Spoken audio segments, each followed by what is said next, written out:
नमस्कार, श्री स्वामी समर्थ. कशा सर्व मस्त ना आणि मजेत असायला पाहिजे. मी आता सकाळी म्हणजे प्रशांत कामाला गेली आणि बाबू अजून उठला नाहीये. तोपर्यंत सर्व आवरून घेते मी.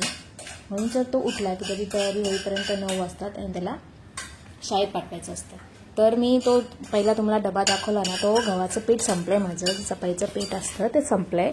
सो मी स्वच्छ धुवून ठेवलंय आणि ते आता त्याच्यामध्ये पीठ टाकायचं आहे. आणि मी भाजी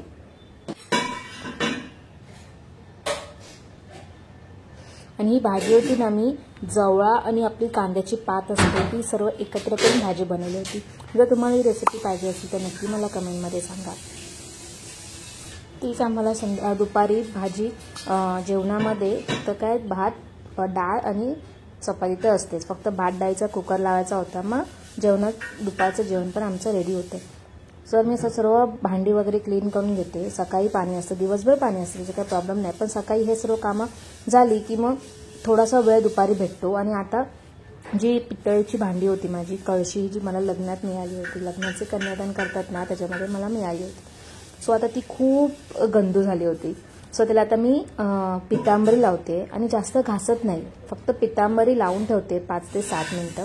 प्रॉपर त्याच्यामध्ये सर्व ते डाग वगैरे असतात ते सर्व निघून जातात. तोपर्यंत सर्व अगोदरचं मी काम करून घेते, सर्व क्लीन वगैरे करून घेते, बॉटल्स वगैरे धुवून घेते. तोपर्यंत त्याच्यामधले जे डाग आहेत ते सर्व निघून जातील. म्हणजे जस्ट एकच हात मारला की सर्व डाग वगैरे निघून गेले की एकदम क्लीन होऊन जाते. जशी नवीन असते तशीच होऊन जाते. आणि ही सर्व कामं सकाळी झाली ना की दुपारी मग थोडा ॲटलिस्ट बसायला मिळतं. नाही तर मग ते दिवसभर काम होतच राहते. करून ते दिवस राहून जातं. सर्व आता भांडी वगैरे घासून झाली माझी. आणि आता मी भाताचा कुकर लावते. भात आणि डाळीचा फक्त कुकर लावते, कारण की भाजी थोडीशी होती आणि चपाती पण होती. सो डाळीचा कुकर लावता त्याच्यामध्ये मी कांदा, टोमॅटो, मिरची, हळद आणि थोडंसं तेल हे सर्व मी कुकरमध्येच डाळीमध्ये टाकून घेते. आणि भात अशा प्रकारे कुकर लावला की फक्त फोडणीला फक्त लसूण आणि कढीपत्ता, थोडं जिरं, मोहरी हे सगळं फक्त फोडणीला द्यायचं की आपली डाळ रेडी आहे. अशी तुम्ही एकदा करून बघा, नक्की तुम्हाला आवडेल.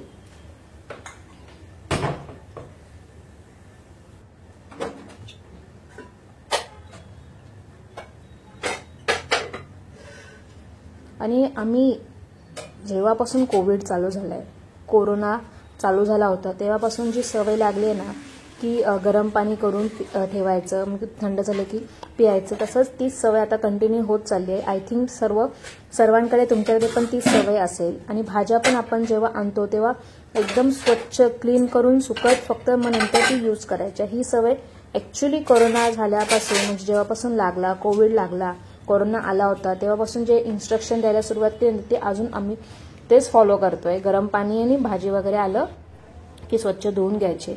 आणि हे ना त्या दिवशी प्रशांतने आणले. आय थिंक हे 100 रुपीज और 150 रुपीजला मिळतं. ते फक्त ॲक्च्युली पावसामध्ये कपडे सुकत नाहीत, त्यामुळे ते कपडे रात्री असे मी सुकत घालते, जेणेकरून त्याच्यामध्ये ऑलरेडी ते क्लिप पण आहेत. जे कपडे आपण बाहेर क्लिपला लावतो ते त्याच्यामध्ये घालू शकतो आणि ते कपडे इझिली सुकून जातात. नाहीतर आपल्याला शोधत बसायला लागतं की कोण रशी आपल्याला बांधून देते, आपण केव्हा रशी बांधतो आणि ते कपडे त्याच्यावरती सुकत घालणार. ही इझिली आहे. कुठे फक्त काय असेल त्याला लावायचं आणि इझिली आपण कपडे सुकत घालू शकतो. फक्त कपडे वगैरे घडी घालून सुकत पण घातले, जे सुकले होते ते कपडे काढले आणि इथे घडी घालून ठेवले.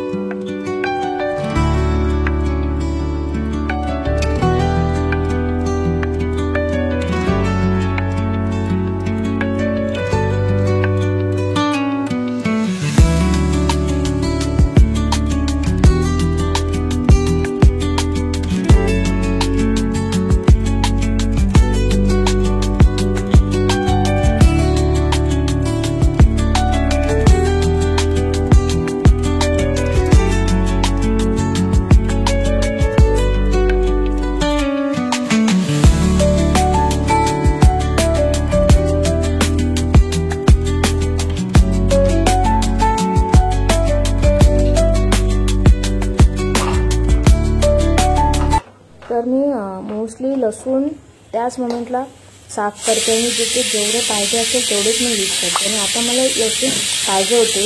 पुढे मी काहीतरी रेसिपी दाखवणार आहे तुम्हाला आणि काहीतरी करणार आहे. त्यासाठी मी लगेच 1 तास पण नाही होईल तोपर्यंत मी ते फ्रीजमध्ये ठेवते आणि थोडंसं कढीपत्ता काढून घेते.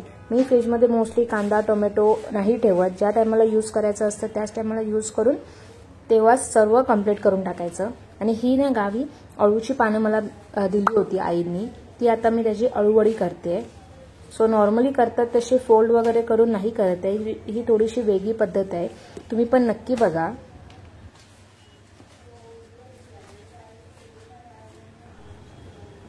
खूप पानं मोठी मोठी पानं होती. जवळजवळ ना ती 7 ते 8 पानं होती. आणि ही बघा अशी ती जवळा आणि कांद्याची पात घालून भाजी झाली होती. खूप टेस्टी भाजी झाली होती.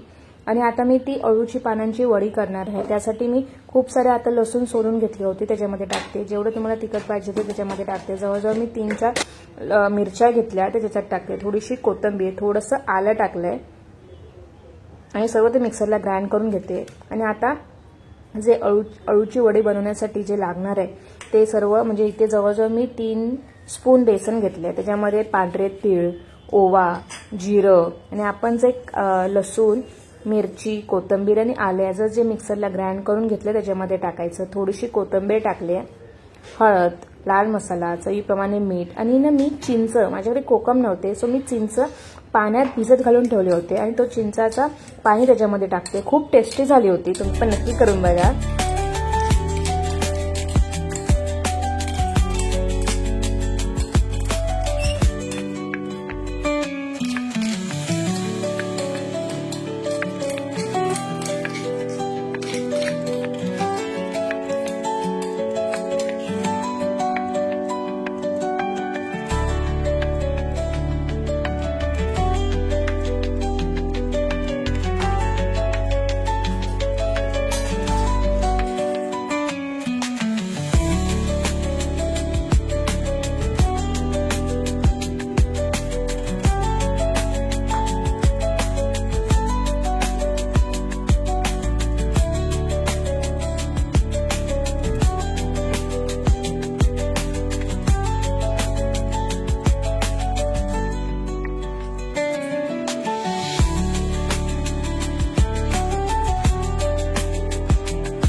हे सर्व ते आधी मिक्स करून घ्या. नंतर मग जसं जसं पाणी लागेल तसं असं पाणी टाका. एकदम पातळ नका करू आणि एकदम जाड पण नका ठेवू.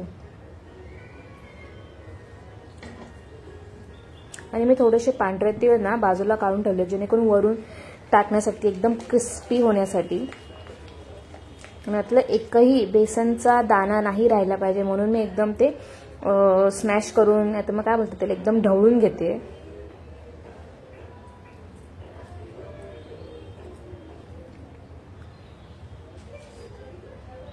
बघा किती मोठी मोठी पानं होती. मी आता ती स्वच्छ धुवून घेते आणि पुसून घेते. आणि पुसून झाले की त्याच्यावरती जे काठ्या असतात ना त्या काठ्या काढून घ्यायच्या आणि त्याच्यावरती लाटणं फिरवायचं. ज्या काट्या असतात त्या एकदम नरम होऊन जातील, एकदम बसून जातील. ज्या उरले सुरले असतील त्या काठ्या.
आणि आपण जे मिश्रण तयार करून ठेवलं होतं बेसनचं अळूवडी बनवण्यासाठी त्याच्यामध्ये लावूयात, त्याच्यावर लावूयात, त्याच्यामध्ये नाही सॉरी त्याच्यावरती लावूयात. आणि एकदम घट्ट नका लावू आणि एकदम पातळ पण नका लावू, जसं जसं मी लावते तसं लावा, जेणेकरून ते फक्त अळूवडी पानच नाही दाताखाली आली पाहिजेत और ते बेसनच नाही दाताखाली लागले पाहिजे, दोन्ही पण मिश्रण एकदम एकत्र लागले पाहिजेत. बघा अशा प्रकारे मस्त मी लावले. त्याच्या खाली एक प्लेट घ्या, जेणेकरून ती आपण उकळ काढताना त्यासोबतच त्या भांड्यामध्ये ठेवू. अशा प्रकारे फोल्ड करा आणि खालून पण फोल्ड करा.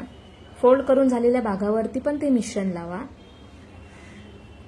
आणि मी हे पान उलटं ठेवलं होतं, तुम्ही बघितलं असेल, नेहमी पान ते उलटं ठेवलं जातं अळूवडी करताना.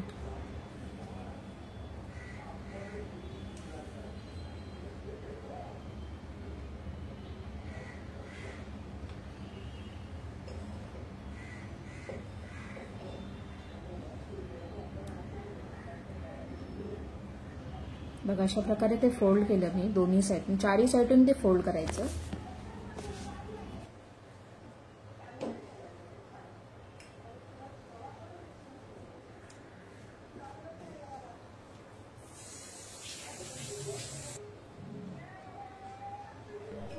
आणि तुम्ही बघितलं असेल त्याच्यावरती मी सेकंड पान तसंच उलटं टाकलंय, फक्त ते डायरेक्शन उलट्या साईडला ऑपोजिट साईडला ठेवलंय, म्हणजे जिथे शेपूट होतं तिथे मी तोंड केले आणि जे तोंड होतं तिथे शेपूट केले. बघा अशा प्रकारे सेम तसंच लावायचंय, चारी बाजूने फोल्ड करायचं आणि त्या फोल्ड केलेल्या भागावरती पण लावायचं.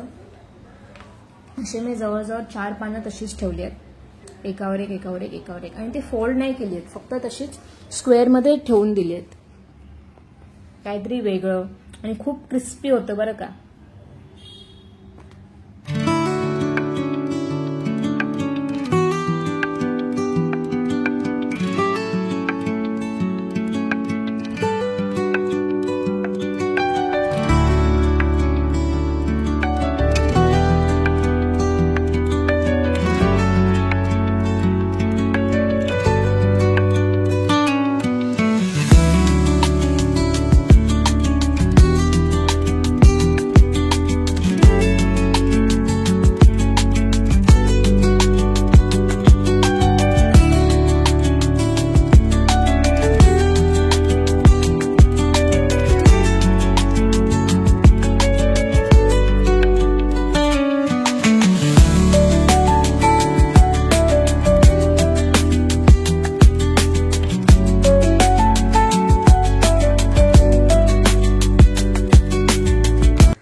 अशी मी एकावर एक अशी 4 पानं ठेवली आणि चारी बाजूने ते फोल्ड केले. फोल्ड करून झाल्यावरती त्याच्यावरती पण मी तो बेसनचं मिश्रण लावलं आणि त्याच्यावरती मस्त क्रिस्पी होण्यासाठी पांढरे तीळ टाकलेत, खूप टाकलेत की दाताखाली आल्यावर खूप छान लागतं ते.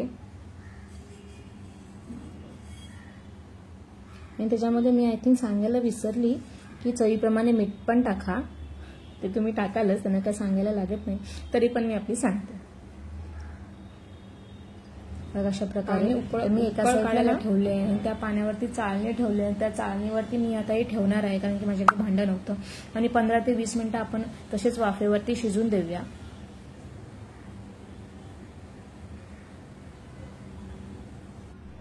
बघा मस्त क्रिस्पी झाले आहे, तुम्ही बघू शकता. इझिली कट होते, त्याला जास्त त्या सुरीला पण चिकटत नाहीये की काही नाहीये. बघ अशा प्रकारे मस्त लेयर आलेत त्याला आणि वरती एकदम क्रिस्पी झाले. आणि हे तुम्ही डीप फ्राय करा, कारण की डीप फ्राय झाले की एकदम क्रिस्पी होऊन जातं. आणि एका साईडला बघा मी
ही अळूवडी ना जवळजवळ 1 आठवडा, 8 दिवस, 10 दिवस अशी इझिली राहू शकतात.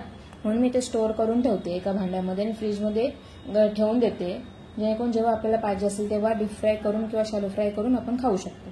पण माझ्या इकडे तुम्ही उद्याच्या व्हिडिओमध्ये बघालच, माझ्या इथे तेव्हाच सर्व संपून गेली. काहीच माझ्यासाठी पण काही राहिली नाही, एवढी ती खूप छान टेस्टी झाली होती.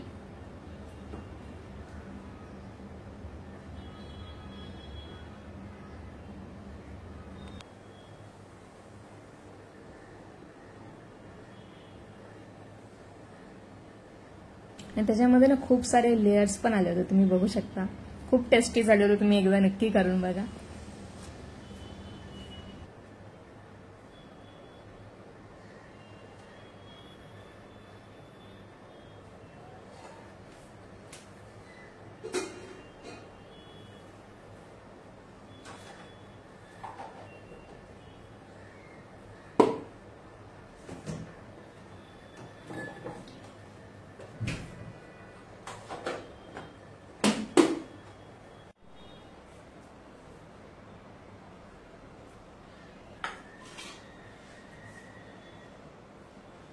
काही ना काही चपातीचं मी असं काही ना काय करत राहते. तर चपात्या 3 होत्या माझ्याकडे, तर त्याच्या मी आता अशा बघा उभ्या कट करून घेते. आणि त्याच्यामध्ये बघा त्या डायरेक्शनमध्येच मी तो स्टफिंग जो माझ्याकडे होता, टोमॅटो नाही, बटाटा, पनीर आणि मटाऱ्याचं भाजी करून घेतली होती मी, त्याच्यामध्ये ठेवते. आणि 4ही बाजूने लिफाफा जसा फोल्ड करतात त्याच्याप्रमाणेच पॉकेटप्रमाणेच ते फोल्ड करायचे आणि बटरवर, तेलावरती किंवा तूपवरती मस्त फ्राय करून घ्या, एकदम कुरकुरीत होईपर्यंत.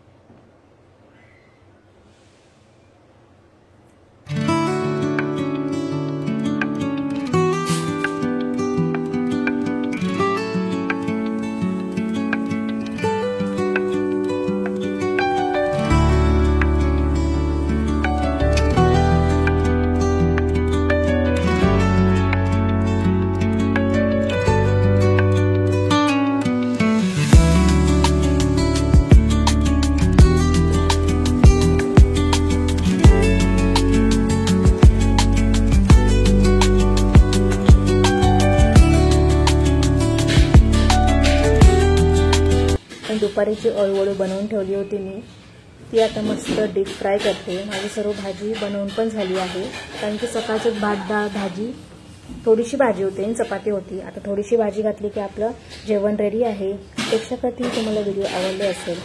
ह्याच नोटवरती मी आता अळूवडी भाजते, डीप फ्राय करते. याच नोटवरती मी आता इथेच ही व्हिडिओ थांबवते. आपण भेटूया नेक्स्ट व्हिडिओमध्ये. तोपर्यंत मस्त राहा, खात राहा, काळजी घ्या आणि मेन स्वतःवर प्रेम करा. आणि मला नक्की सांगा की तुम्ही पण अशा अळूवडी क्रिस्पी होईपर्यंत मस्त जेवेपर्यंत आपल्याकडे ते उरतच नाही, अशा अळूवडी तुम्ही पण बनवता का?